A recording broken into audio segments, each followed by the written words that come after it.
काल मृत्यु वो मरे जो काम करे चंडाल का, काल भी उसका क्या करे जो भक्त हो महाकाल का।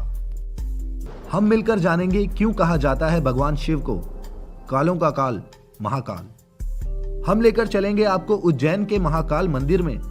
यहां होती है भोलेनाथ की भस्म आरती और लाखों की संख्या में लोगों का आता है सैलाब। महाभारत, शिव पुराण और स्कंद पुराण में महाकाल ज्योतिर्लिंग महिमा का वर्णन है। उज्जैन, जो मध्य प्रदेश राज्य का शहर है, पौराणिक काल में अवंतिका के नाम से जाना जाता था। बात उस समय की है जब अवंतिकापुरी में वेदप्रिय नाम का एक बहुत ही तेजस्वी और विद्वान ब्राह्मण रहता था। वेदप्रिय सब लोगों के साथ शिव भक्ति में लीन रहते और वैदिक कर्मों के अनुष्ठान में लगे रहते थे। रत्नामल पर्वत पर दूषण नाम का अत्याचारी राक्षस उन दिनों जनमानस को बहुत सताया करता था। दूषण अवंतिकापुरी भी पहुंच गया और वेदप्रिय और अन्य लोगों को तंग करने लगा। दूषण को ब्रह्मा से वरदान प्राप्त था और वह नहीं चाहता था कि कोई भी मनुष्य उसके अलावा किसी और की पूजा करे। वरदान की वजह से वह बेहद शक्तिशाली भी था। अपनी शक्ति के बल पर उसने हर जगह त्राही मचा रखी थी। उनके भयंकर उपद्रव से भी शिवभक्त ब्राह्मण बंधु भयभीत नहीं हुए। अटूट आस्था रखने वाले ब्राह्मण शिव पूजन करके शिव ध्यान में लीन हो गए। दूषण जब इन ब्राह्मणों के पास पहुंचा तो देखते ही ललकार उठा और इन्हें मारने का निश्चय कर लिया। उसने ज्यों ही भक्तों के प्राण लेने हेतु शस्त्र उठाया, त्यों ही शिवलिंग की जगह एक गंभीर आवाज के साथ एक गड्ढा उत्पन्न हो गया और तत्काल ही उस गड्ढे से भयंकर और विकट रूपधारी भगवान शिव प्रकट हुए। भगवान शिव ने अपनी हुंकार मात्र से ही उस राक्षस का नाश कर दिया। भगवान शिव के दर्शन पाकर ब्राह्मण धन्य हुए और उन्हें वहीं बस जाने की विनती करने लगे।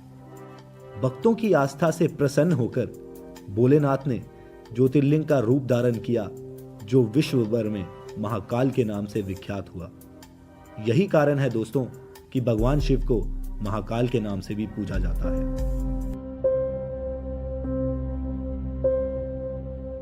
भगवान शिव का रूप स्वरूप जितना विचित्र है उतना ही आकर्षक भी है। शिव जो भी धारण करते हैं उनके भी बड़े व्यापक अर्थ हैं। जैसे जटाएं, शिव की जटाएं अंतरिक्ष का प्रतीक हैं। चंद्रमा मन का प्रतीक है। शिव का मन चांद की तरह भोला, निर्मल, उज्जवल और जागृत है। त्रिनेत्र, शिव की 3 आंखें हैं, इसलिए उन्हें त्रिलोचन भी कहा जाता है। शिव की ये आंखें सत्व, रज और तम तीनों गुणों, भूत, वर्तमान और भविष्य तीनों कालों, स्वर्ग, मृत्यु और पाताल तीनों लोकों का प्रतीक है। सर्पहार, सर्प जैसे हिंसक जीव शिव के अधीन है। सर्प तमोगुनी वह संहारक जीव है जिसे शिव ने अपने वश में कर रखा है। त्रिशूल, शिव के हाथ में मारक शस्त्र है त्रिशूल। त्रिशूल भौतिक, दैविक और आध्यात्मिक इन तीनों तापों को नष्ट करता है। डमरू, शिव के एक हाथ में डमरू है जिसे वह तांडव नृत्य करते समय बजाते हैं। डमरू की नाद ही ब्रह्मा रूप है। मुंडमाला, शिव के गले में मुंडमाला है जो इस बात का प्रतीक है कि शिव ने मृत्यु को वश में किया हुआ है। छाल, शिव ने शरीर पर बाघ की छाल पहनी हुई है। बाघ हिंसा और अहंकार का प्रतीक माना जाता है। इसका अर्थ है कि शिव ने हिंसा और अहंकार का दमन कर उसे अपने नीचे दबा लिया है। भस्म, शिव के शरीर पर भस्म लगी होती है। शिवलिंग का अभिषेक भी भस्म से किया जाता है। भस्म का लेप बताता है कि ये संसार नश्वर है। वृषभ, शिव का वाहन बैल है। ये हमेशा शिव के साथ रहता है। वृषभ यानी बैल धर्म का प्रतीक है। महादेव इस 4 पैर वाले जानवर की सवारी करते हैं, जो ये बताते हैं कि धर्म, अर्थ, काम और मोक्ष उनकी कृपा से ही मिलते हैं। इस तरह शिव स्वरूप हमें बताता है कि उनका रूप विराट और अनंत है। महिमा अपरंपार है। उनमें ही सारी सृष्टि समाई हुई है। महामृत्युंजय मंत्र, शिव के साधक को ना तो मृत्यु का भय रहता है, ना रोग का और ना शोक का। शिव तत्व उनके मन को भक्ति का सामर्थ्य देता है। शिव तत्व का ध्यान महामृत्युंजय मंत्र के जरिए किया जाता है। इस मंत्र के जाप से भगवान शिव की कृपा मिलती है। शास्त्रों में इस मंत्र को कई कष्टों का निवारक बताया गया है। ये मंत्र है ओम त्र्यंबकम यजामहे सुगंधिम पुष्टि वर्धनम उर्वा रुकमिव बंधनात् मृत्योर्मुक्ष्य मामृता। अर्थात हम भगवान शिव की पूजा करते हैं जिनके 3 नेत्र हैं, जो हर श्वास में जीवन शक्ति का संचार करते हैं और पूरे जगत का पालन पोषण करते हैं। उनसे हमारी ये प्रार्थना है कि जिस तरह एक खरबूजा अपनी बेल में पक जाने के बाद उस बेल रूपी संसार के बंधन से मुक्त हो जाता है, वैसे ही हमें मृत्यु के बंधनों से मुक्त कर दें ताकि मोक्ष की प्राप्ति हो सके।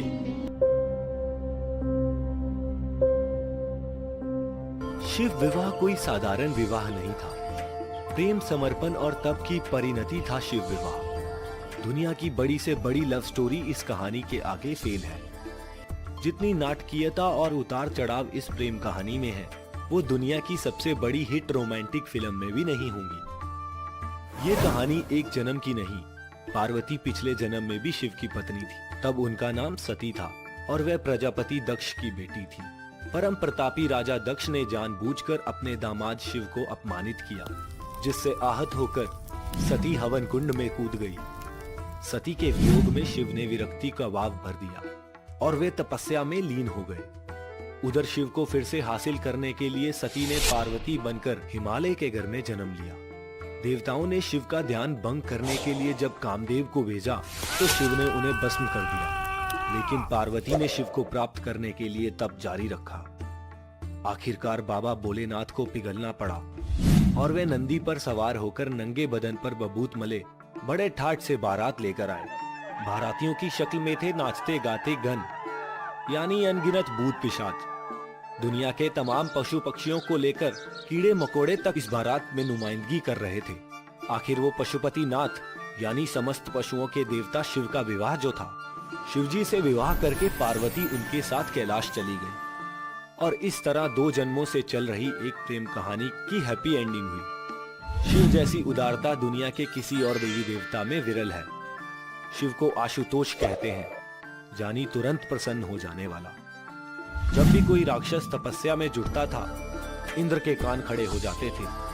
देवराज बाकी देवताओं के साथ मिलकर बकायदा ये सुनिश्चित करना चाहते थे कि भोलेनाथ किसी राक्षस को वरदान ना दे, लेकिन देने के मामले में शिव ने कभी भेद नहीं किया। भक्त चाहे ईश्वर हो या राक्षस, जिसने मांगा उसे मिला, चाहे वो भस्मासुर ही क्यों ना हो। अमृत औरों को बांटा और विष खुद पी गए। भला कहाँ होगा पूरी दुनिया में ऐसा कोई दूसरा। सामूहिकता शिव का एक और गुण है जो बहुत कम देवी देवताओं में है। जय महाकाल, हर हर महादेव, ओम नमः शिवाय। हमारे धर्म ग्रंथों में देवी देवताओं से जुड़ी कई कथाओं का वर्णन मिलता है, लेकिन कई कथाएं ऐसी हैं जिनके बारे में आम जनमानस नहीं जानते। श्रोताओं, आज मैं एक ऐसी ही कथा के बारे में बताने जा रहा हूँ जिसमें ये बताया गया है कि कैसे भगवान शिव को छोड़कर बाकी सभी देवी देवता पत्थर के बन गए थे।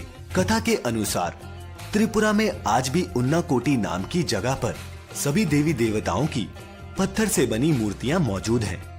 उन्नाकोटी का अर्थ होता है 1 करोड़ में 1 कम। दंत कथा के अनुसार उन्नाकोटी में भगवान शिव की 1 कोटि से 1 कम मूर्तियां हैं, जो 10 किलोमीटर से ज्यादा इलाके में फैली हुई हैं। यहाँ भगवान शिव का चेहरा एक समूची चट्टान पर बना हुआ है और उनकी जटाएं 2 पहाड़ों की चोटियों पर फैली हुई हैं। भारत में ये शिव की सबसे बड़ी मूर्ति है। कल्लू कुम्हार को इन मूर्तियों का निर्माता माना जाता है। कल्लू कुम्हार माता पार्वती का परम भक्त था। वह पूरे दिन माता पार्वती की पूजा करता रहता। माता पार्वती को प्रसन्न कर वह उनके और भगवान शिव के निवास स्थान कैलाश पर्वत पर जाना चाहता था। काफी समय बाद कल्लू कुम्हार की पूजा से प्रसन्न होकर माता पार्वती ने शिवजी से कल्लू को कैलाश पर्वत पर लाने को कहा। माता पार्वती के समक्ष भगवान शिव तो कल्लू को लाने के लिए तैयार हो गए, लेकिन कल्लू के सामने उन्होंने एक शर्त रखी कि उसे एक रात में शिव की 1 कोटि मूर्तियां बनानी होंगी। कल्लू भगवान शिव की आज्ञा पाते ही मूर्ति बनाने में जुट गया। पूरी रात वह मूर्ति बनाने में लगा रहा। जब सुबह हुई तो मूर्तियां एक कोटि से एक कम निकली, जिस कारण कल्लू कुम्हार भगवान शिव के साथ कैलाश पर्वत तो ना जा सका, लेकिन जाने से पहले भगवान शिव ने उसे वरदान दिया कि कलयुग में सभी लोग तुम्हें इन मूर्तियों के निर्माता के रूप में याद करेंगे। इसके अलावा एक और कथा प्रचलित है, जिसके अनुसार एक बार सभी देवी देवता स्वर्ग से काशी जा रहे थे। यात्रा के दौरान सभी देवी देवता उन्नाकोटी में विश्राम के लिए रुके। यात्रा की थकान की वजह से सभी देवी देवता उस रात उन्नाकोटी में ही सो गए। सोने से पहले भगवान शिव ने देवी देवताओं को बता दिया कि उन सभी को सूर्योदय से पहले यहाँ से निकलना होगा। अगली सुबह जब शिवजी जगे तो सभी देवी देवता सो ही रहे थे। वो अकेले ही वहाँ से काशी के लिए निकल पड़े। शिवजी के जाने के कुछ समय बाद जब सूर्योदय हुआ तो देवी देवता सो ही रहे थे और सूर्य की किरण पड़ते ही वे सभी पत्थर के बन गए।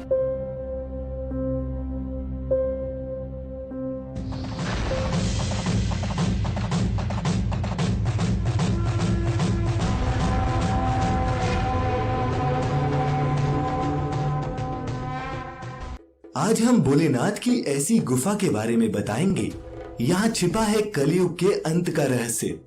कहाँ है ये गुफा और कलयुग के ऐसे क्या राज छिपे हैं यहाँ, आइए जानते हैं। स्कंद पुराण में उत्तराखंड के कुमाऊं मंडल में गंगोलीहाट गांव में स्थित एक पाताल भुवनेश्वर गुफा के बारे में बताया गया है। यह गुफा भगवान शिव का निवास स्थान बताई गई है। सभी भक्त इस गुफा में आकर भगवान शिव जी की पूजा अर्चना करते हैं और अपनी मनोकामनाओं की पूर्ति करते हैं। यह गुफा पहाड़ी के करीब 90 फीट अंदर स्थित है। ये उत्तराखंड के कुमाऊं में अल्मोड़ा से शेराघाट होते हुए 160 किलोमीटर दूरी तय करके पहाड़ी के बीच बसे गंगोलीहाट कस्बे में है। पाताल भुवनेश्वर गुफा किसी आश्चर्य या किसी रहस्य से कम नहीं। सृष्टि की रचना से लेकर कलयुग का अंत कब और कैसे होगा, इसकी पूरी जानकारी यहाँ पर दर्ज है। यहाँ पत्थरों से बना एक एक शिल्प तमाम रहस्यों को खुद में समाये हुए है। मुख्य द्वार से आड़ी टेढ़ी फिसलन भरी 80 सीढ़ियाँ उतरने के बाद एक ऐसी दुनिया दिखाई देती है। यहाँ युगों युगों का इतिहास एक साथ आपके सामने आ जाता है। गुफा में बने पत्थरों के ढांचे देश के आध्यात्मिक वैभव की पराकाष्ठा के विषय में सोचने को मजबूर कर देते हैं। अंदर जाने पर आपको दीवारों पर शेषनाग सहित विभिन्न देवी देवताओं की आकृति नजर आती है। गुफा की शुरुआत में ही शेषनाग के फनों की तरह उभरी आकृति पत्थरों पर नजर आती है। मान्यता है कि धरती इसी पर टिकी है। इस गुफा में 4 खंबे हैं जो 4 युग अर्थात सतयुग, त्रेता युग, द्वापर युग तथा कलयुग को दिखाते हैं। इनमें से पहले 3 आकारों में तो कोई परिवर्तन नहीं आता, पर कलयुग का खंबा लंबाई में अधिक है और उस खंबे के ऊपर छत से एक पिंड नीचे की ओर लटक रहा है, जिसके बीच की दूरी बहुत कम बची है। इस गुफा के बारे में यहाँ के पंडितों का कहना है कि 7 करोड़ वर्षों में यह पिंड 1 इंच बढ़ता है और इसके बारे में सभी मानते हैं कि जिस दिन ये पिंड कलयुग के खंबे से मिल जाएगा उस दिन महाप्रलय आ जाएगी और कलयुग का अंत हो जाएगा। इस गुफा को त्रेता युग में राजा ऋतुपर्णा ने सबसे पहले देखा था। द्वापर युग में पांडवों ने यहाँ चौपाल खेला और कलयुग में जगत गुरु शंकराचार्य का 833 ईस्वी के आसपास इस गुफा से साक्षात्कार जन्म हुआ। उन्होंने यहाँ तांबे का एक शिवलिंग भी स्थापित किया। इसके बाद राजाओं ने इस गुफा के विषय में जाना और यहाँ आज देश विदेश से कई पर्यटक और भक्त आते हैं। आज तक यहाँ जो भी आया इस गुफा की बनावट को देखकर दांतों तले उंगली दबाने को मजबूर हो गया। दोस्तों, दुनिया में यही एक ऐसा स्थान है यहाँ पर चारों धामों के दर्शन एक साथ होते हैं। यहाँ एक तरफ शिवजी की जटाओं से बहती गंगा की धारा नजर आती है, वहीं अमृत कुंड के दर्शन भी यहाँ से होते हैं। पौराणिक मान्यताओं के अनुसार स्वर्ग का मार्ग भी इसी पाताल भुवनेश्वर गुफा से शुरू होता है। इस गुफा की सुंदरता और भव्यता यहाँ जाकर ही देखी जा सकती है। यहाँ कैसे पहुँचना है नीचे डिस्क्रिप्शन बॉक्स में देख सकते हैं। वीडियो अच्छी लगी हो तो दोस्तों सगे संबंधियों के साथ जरूर शेयर करें और लाइक करें हमारा Facebook page The Divine Tales. कोई सुझाव हो या शिकायत हो नीचे कमेंट बॉक्स में हमें जरूर बताएं। अब इजाजत दीजिए, आपका बहुत बहुत शुक्रिया।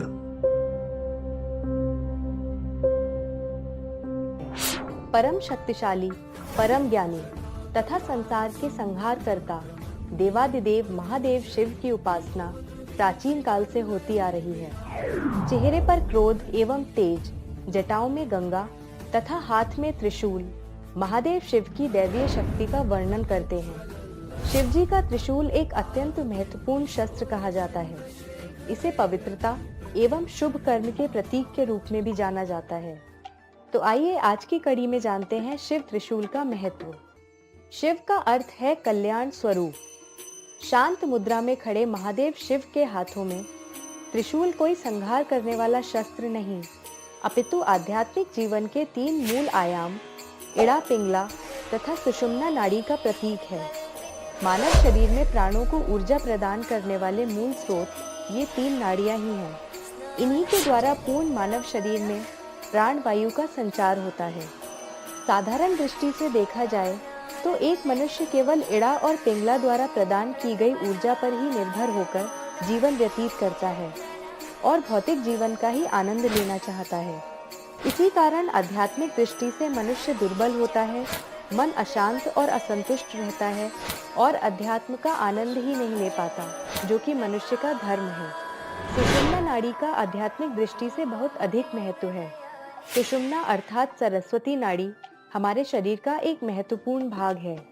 जब ऊर्जा सुषुम्ना नाड़ी से प्रवाहित होती है तो मन पूर्णतया शांत, संतुलित व संतुष्ट रहता है और भौतिक जगत की कोई भी परिस्थिति मनुष्य जीवन में विघ्न नहीं डाल सकती, या यूं कहें कि आपके मन की शांति भंग नहीं हो सकती।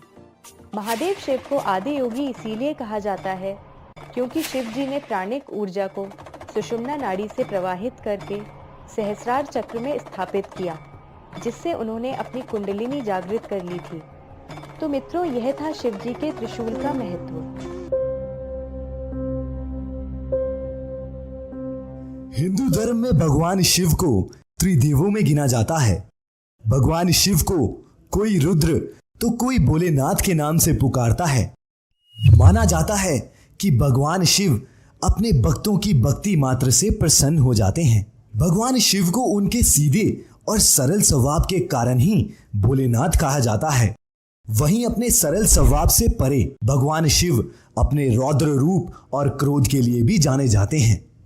पौराणिक कथाओं के अनुसार शिव को जब भी क्रोध आता है, उनका तीसरा नेत्र खुल जाता है, जिससे संपूर्ण पृथ्वी अस्त व्यस्त हो जाती है। ऐसा ही प्रसंग है भगवान शिव और कामदेव से जुड़ा हुआ, जब कामदेव को महादेव ने भस्म कर दिया था।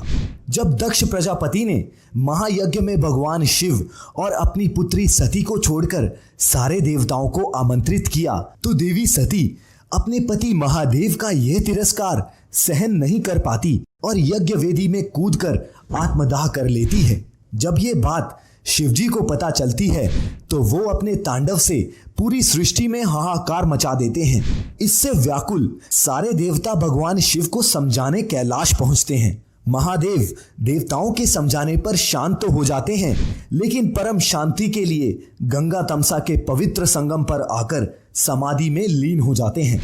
सती की मृत्यु के बाद भगवान शिव समस्त संसार को त्याग देते हैं। उनके वैरागी होने से संसार सुचारू रूप से नहीं चल पाता। दूसरी तरफ पार्वती के रूप में सती का पुनर्जन्म होता है। इस बार भी पार्वती भगवान शिव से विवाह करने की इच्छा जताती है, लेकिन शिव के मन में प्रेम और काम भाव नहीं था। इस वजह से भगवान विष्णु और सभी देवता संसार के कल्याण के लिए कामदेव से सहायता लेते हैं।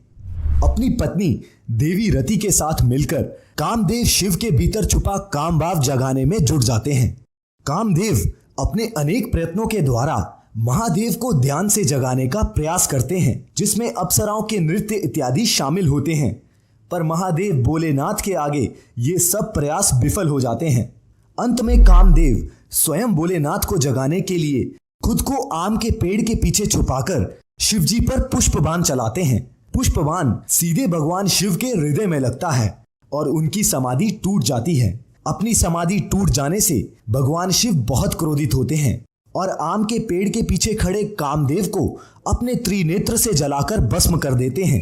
अपने पति की राख को शरीर पर मलकर देवी रति विलाप करने लगती है और भगवान शिव से न्याय की मांग भी करती है। जब भगवान शिव को यह ज्ञात हुआ कि ये सब संसार के कल्याण के लिए देवताओं की बनाई योजना थी, तो शिव ने रति को वचन दिया कि उनका पति यदुकुल में श्री कृष्ण के पुत्र के रूप में जन्म लेगा।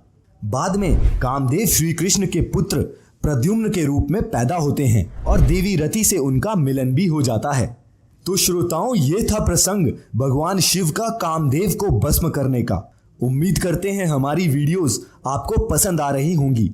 और हाँ, अगर आप द डिवाइन